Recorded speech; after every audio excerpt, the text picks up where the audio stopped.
Decorating the front room? All the walls? Hey, what about the fireplace? Want to change the color of that? Well, you can do it. Even though it's stone, you can paint it. And that's what we're going to do. Now, first of all, there's a few things that you should know about stone. First of all, it's very porous. So therefore, to paint it, you want to make sure that it's, well, clean. Secondly, that it should be a little bit damp. Now, how would you do that? Very simply use a water sprayer, this is a garden sprayer, and wet it down. Now, vacuum first and then spray. Now, you can have everything all masked out. That way it makes it an awful lot easier and certainly speeds the job up as well. But stone that's been cleaned many, many times will eventually turn a little yellow, especially if it's a white stone to begin with. Now, starting at the bottom, as you can see over here, I've already started. I always like to paint the mortar lines first using a brush. We're using an Aqua Pearl product here, which is acrylic latex, and using a polyester brush, paint all the mortar lines.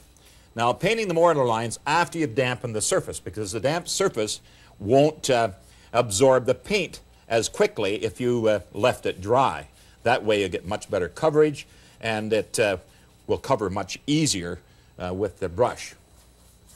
Now, starting at the bottom, the reason for it, that if you have any dribbles from up top, you're going to be dribbling over an already painted area, not over top of an area that hasn't been painted, leaving a, well, a run that you don't really want.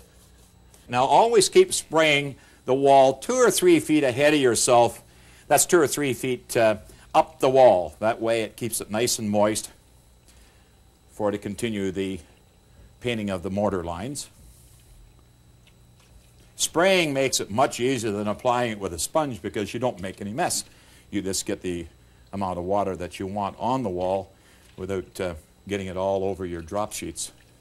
And incidentally, a little tip here, always use a cloth drop sheet rather than plastic, because when you're using water and acrylic latex paint, you don't want it running off plastic onto your carpet. This way, when it falls on the cloth, it stays. Now for the roller. Use a very heavy nap roller.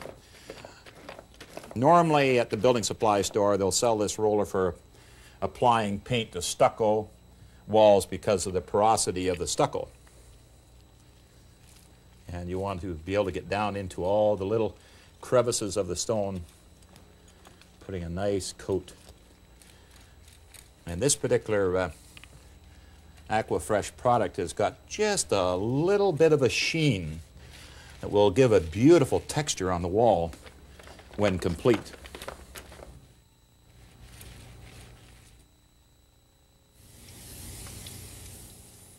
Fine work.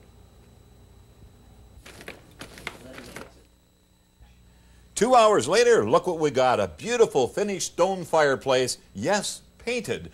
Painted with an acrylic latex stucco paint. And that's available at your local building supply store and paint stores and hardware stores as well. Well, some of the tips will make very certain that you paint a good heavy coat on the joints first. That's on the mortar joints. And then 2 good coats with a heavy nap roller over the face of the stone, giving that beautiful texture. In this case, we used an eggshell, which gives it just a nice luster, making it look not too bright, but giving it this a nice appearance. Now we can install a mantle, if we like, to put family portraits and also other decorating around the fireplace. These pictures here will look very nice, I think, don't you?